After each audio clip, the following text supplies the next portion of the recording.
Okay, now it's time for part number 3 of the exhibit for Shredder the Generational Hater. And yeah, what happened last exhibit was crazy. The Shredder sent his daughter to beat up April O'Neil. Then he sold them to the Krang. Like, why would you sell a child? Then he straight up, and he manipulated his own daughter to just tell him that that was the man who killed his mom. Like, what? Excuse me, that was not your child anyway. Like, why would you even do that? But yeah, we finished part 2. Now it's time for part 3. So let's do this.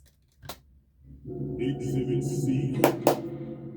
All right, ladies and gentlemen. Exhibit C. The worst father of all time. Ooh. Yeah. Mm-hmm. I have dedicated an entire exhibit to explain to you why this man is one of the shittiest dads I've ever seen. Now, is he worse than this nigga? Hell no. At least Shredder technically loved his Not at all. But the amount of abuse he makes his 15-year-old daughter go through will make you want to pick up the phone and call CPS. Yep.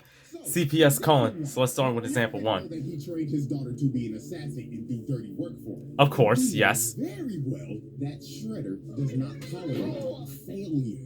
So one day she came back from a mission, and she's just doing her regular routine, coming in and showing respect for her dad. Daddy, I have completed the mission, but Shredder told her, right, I heard you had the chance to kill one of them nigga turtles, if I'm not mistaken. Yeah.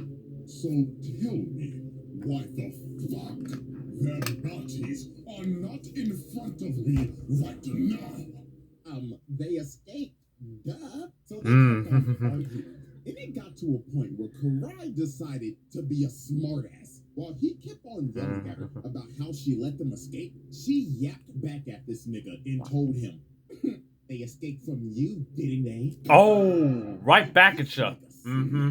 He yelled at her like, the fuck you say to me, you little shit? He came down and told her, next time you ever look at her face. Mouth like that again, I will close that shit permanently. You understand me, little girl? I understand. Father, now fuck up my face and go kill them niggas. But dog, wow. now add all that on to example. Now go to number 2. Selfishness. Why is Shredder being so selfish? Nothing else than killing Splinter, even over his daughter's priorities. Swear to God, she came in one day and told him, Dad, life is lifing right now, and I'm just not mentally here anymore. Little girl, do you think I give a flying fuck about your mental right now? The only thing you need to be thinking. Oh my God! Right now, I swear, Shredder is just like. Fuck us, trifling rat. Now get the step in and make Daddy proud. Yes, Father. Again. Example 3. Using his daughter as a test subject. So Shredder made a deal with the Krang to make him robotic foot soldiers. So guess who he decided to test them out on? Karai. He straight up had these niggas come in her room and jump her. And they did not hold back. They were programmed to kill her. So while she was fighting for her life, getting jumped by Terminators, one of them grabbed her and started crushing her wrist. And they were about to kill her. Until Shredder finally stopped them. But he walks in yapping like, looks like these robots are deadlier than expected. So Karai was like, God, I thought they were gonna kill me. But you wouldn't let them do that to me, right, Dad? And this nigga looked at her dead in the face and said, you should be lucky the skills that I taught you over the years bailed you out. If not for my skills, we'd be having a funeral for you tomorrow. Yeah. So okay, now this is where, this is where Karai found out the whole truth. That Splinter was her actual dad. Because that photo that she always be looking at of her mom was ripped in half. And when she went to go see Splinter, he had the full photo of him and his wife. She finally knew the truth. Yes, sir. So this basically explained that the only photo that this man Shredder gave her was a picture that he ripped in half because Splinter was in it. Now, wow. This is the pettiest nigga. Just to get rid of Hamano Yoshi. Nigga said, oh yeah, I'll give you a picture of your mom. But first, let me carefully cut this bitch-ass nigga out of it. Oh my God. So she goes back to Shredder, and she just straight up told him, you're not my dad. And he walked down and told her, damn, took you long enough. Dr. Claw, take her to the dungeon. So this man just you're sick.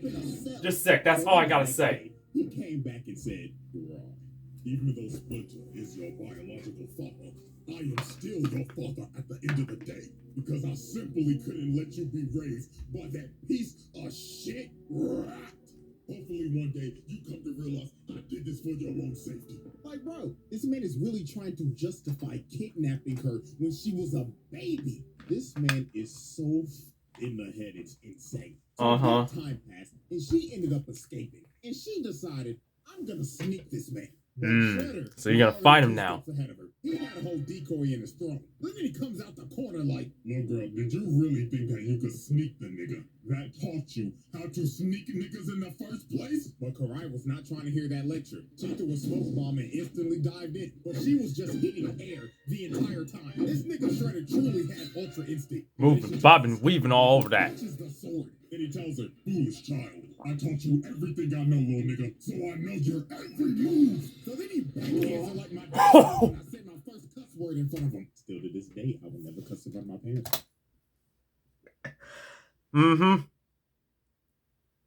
Yeah, man. This is why. Remember, kids, never ever cuss at your parents, or else you'll get the shiklinta. And it ain't gonna be pretty at all. So remember, never cuss at your parents. So then he pins her down, and it was over. All the lights turned on in the base, and he whipped her ass in front of the whole Foot Clan. Wow. So after beating her ass, he ends up doing one of the worst things any Shredder has. Yeah, I remember this episode too. Now we're going to example 5. He decided to hang her over a giant mutagen pit so he could use her as bait for Splinter and the Turtles. This was so absurd. Tiger Claw, man, even Tiger Claw is like, "My nigga, why would you do this, man?" Crazy, not gonna lie. "Quiet, nigga. She will be perfectly fine. Isn't that right, my precious honey bun?" Yeah, you the worst father. Splinter and the Turtles pull up, and Splinter and Shredder start having a child custody battle over Karai. This shit went from TMNT to an episode of Paternity Court. But while they was fighting, some fuckbots ended up wrapping up Splinter and pinning him down. So while that was happening, Leonardo tried to jump up and save Karai. And he almost succeeded, though. Jumped up to try to hit him, but he hits the chain, and Karai gets dropped in a pit of mutagen. So she ended up getting turned into a mindless. Oh my god, that scene was looking at so. her like. So guess what's the first thing this bastard does? He runs down to Oh, Splinter jeez. and immediately starts blaming him, yelling at him, saying, "Hamato Yoshi, you did this."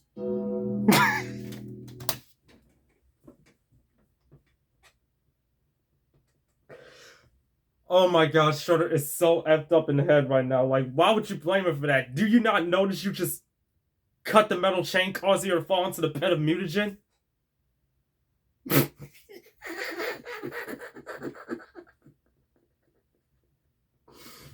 Well, let's make way for 3 of these people, because we just found the worst father in history. I think we just found one. Yep. Like, nigga. This motherfucker is allergic to taking accountability. Literally. If we look at the instant replay, we can clearly see Yeah. big rollicking muscular ass hit the chain and drop your daughter in that pit of shit. Ain't gonna blame it on Master Splinter. Okay, nigga. I guess we just don't blame him for everything now. We Yep. just blame him for taking your bitch, killing your ex, then dropping your daughter in a deadly pit of mutagen. But it's all Splinter's fault, right? Oh my goodness. But if you didn't think it could get worse than this, let's We'll go go into into our example final 6. example of Father of the Year. Example 6. Brainwashing your daughter. So when he got Karai back, after finding her in the streets being a wild serpent, he decided, my daughter's been a little disobedient lately. So you know what I'm gonna do? I'm gonna brainwash her so I can control her. So that's what he did. He started putting mind control worms in her brain so he could control her every move and take away her free will. Well, Lord, yeah. Make way, you 3. We just found ourselves the worst dad. And the worst dad. Yep. Oh my god. The Shredder Trial. Oh. Look at that. Yeah. Just unbelievable. I got nothing to say. This Shredder is just so... Yeah, I got nothing to say. See y'all in part 4.